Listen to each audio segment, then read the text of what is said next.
ብዙ ትዳሮች በተለይ አሁን በከተማችን በአዲስ አበባ እጅግ በጣም ብዙ ፍቺዎች ባለፉት 6 ወራት ተካሂደዋል።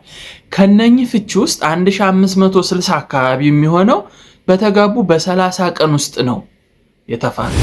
እነኚህን 3 እውነታዎች ወደ ትዳር ስትገቡ ማወቅ ያለባችሁን እኔ አሁን እነግራችኋለሁ። ሰላም ውድ ቤተሰቦች፣ ዛሬም በአዲስ ቪዲዮ መጥቻለሁ። እንግዲህ ቁም ነገር የምትፈልጉ ብቻ ወደዚህ ዩቲዩብ ቻናል ትገባላችሁ። እንዲሁም ሰብስክራይብ እንደምታደርጉ በጣም እርግጠኛ ነኝ። ላይክ በማድረግ ጀምሩ። ቪዲዮ ላይክ አድርጉ። የመጀመሪያውና ዋነኛው ጉዳይ የቤተሰብ ጣልቃ ገብነትና የገንዘብ አስተዳደር ይባላል። የተጋባችሁ ቀን ማታ፣ የሰርጉ ቀን ማታ የሚጀምር ኢሹ ይሄ ነው። የገንዘብ ጉዳይ፣ የቤተሰብ ጣልቃ ገብነት ጉዳይ ኢሚዲየትሊ የተጋባችሁ ቀን ነው የሚጀምረው። የሚገርማችሁ ታዩታላችሁ። የገንዘብ ጉዳይ በተለይ ሳትጋቡ ብዙ ስራዎችን ካልሰራችሁ የገንዘብ ጉዳይና የቤተሰብ ጣልቃ ገብነት በእርግጠኝነት የተጋባችሁ ቀን ነው የሚጀምረው። ስለዚህ you have to be ready መሆን ያስፈልጋል። የገንዘብ አስተዳደራችን ምን መምሰል አለበት እንዴ? የተጋቡ ቀን እኮ የሚፋቱ አሉ በዚህ ጉዳይ። የሚገርም እኮ ስጦታ የመጣውን ወደ እኔ ነው የሚመጣው፣ ወደ እሷ ነው የሷ ፋሚሊ ነው የሚወስደው፣ እኔ ፋሚሊ ነው የሚወስደው የሚል ጭቅጭቅ ሁላ እኮ የሚነሳበት ቤት አለ። አይገርምም? በጣም ልታስቡ ይገባል። በጣም ኢምንት የሆኑ ነገሮች ናቸው። 20 30 40 50 ዓመት አብሮ በፍቅር ለመኖር ልጆች ወልዶ ትዳር ለመመስረት የሚገባ ሰው እንዴት ነው ስለ ዕቃና ስለ ትርኪ ምርኪ ብር ሊጨነቅ የሚገባው? በጣም አስቡበት። በተለይ ሴት ፋሚሊ ሴቶች ይህን በደንብ ልታስቡበት ይገባል። ብዙ ቦታ ላይ ችግር የሚፈጠረው በዚህ ጉዳይ እና የቤተሰብ ጣልቃ ገብነትም ኢሚዲየትሊ በዚህም ጉዳይ ይመጣል፣ በሌላም ኬዝ ሊመጣ ይችላል። የቤተሰብ ጣልቃ ገብነት እስከ ምንድን ነው? እናትሽ እስከ ምን ድረስ ነው ጋይድ የምታደርግሽ?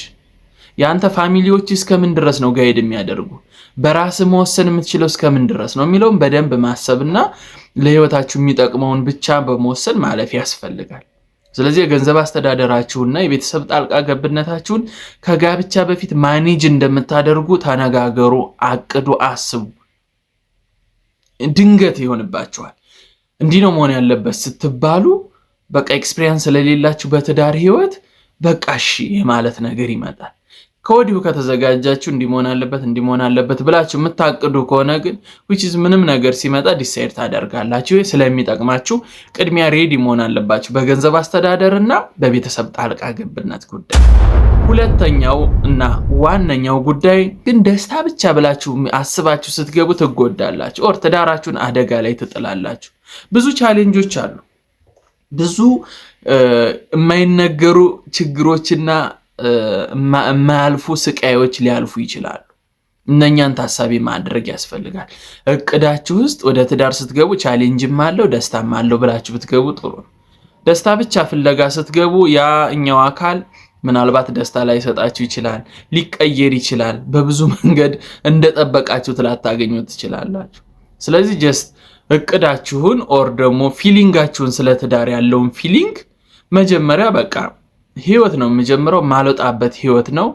ደስታ፣ ፍቅር፣ ሐዘን፣ ብዙ የማያልፉ ስቃዮች ሊያልፉ ይችላሉ ብሎ ማሰብ ተገቢ ነው። ስለዚህ ያኛውም አካል ፊሊንግ አለው። የምታገቡት ሰው ደስተኛ ሊሆን ይችላል፣ የሆነ ጊዜ ሊከፋው ይችላል፣ ሊያዝን ይችላል፣ ሊተክዝ ይችላል። በብዙ ጠውረዶች የሚያልፍ ነው። ጀስት አንዱ የህይወት መስመር ስለሆነ ትዳሩ ስትገቡ ምንም የተለየ ነገር ስለማይኖር ማለት ነው። ሶስተኛው ደግሞ ለናንተ ደስታ፣ ለናንተ ህይወት መቃናት የማይፈልጉ ሰዎች በዙሪያችሁ አሉ። እነሱን ማስወገድ ነው።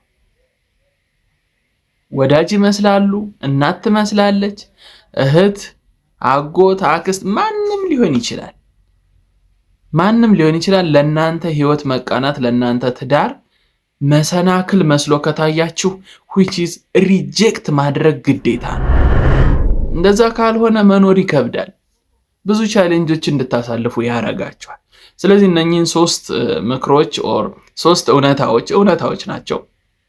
ወደ ትዳር ስትገቡ እነኚህን 3 እውነታዎች ኮንሲደር በማድረግ በማሰብ ስትገቡ በጣም የተስተካከለ ህይወት እንደምትኖሩ ይረዳችኋል ብዬ አምናለሁ።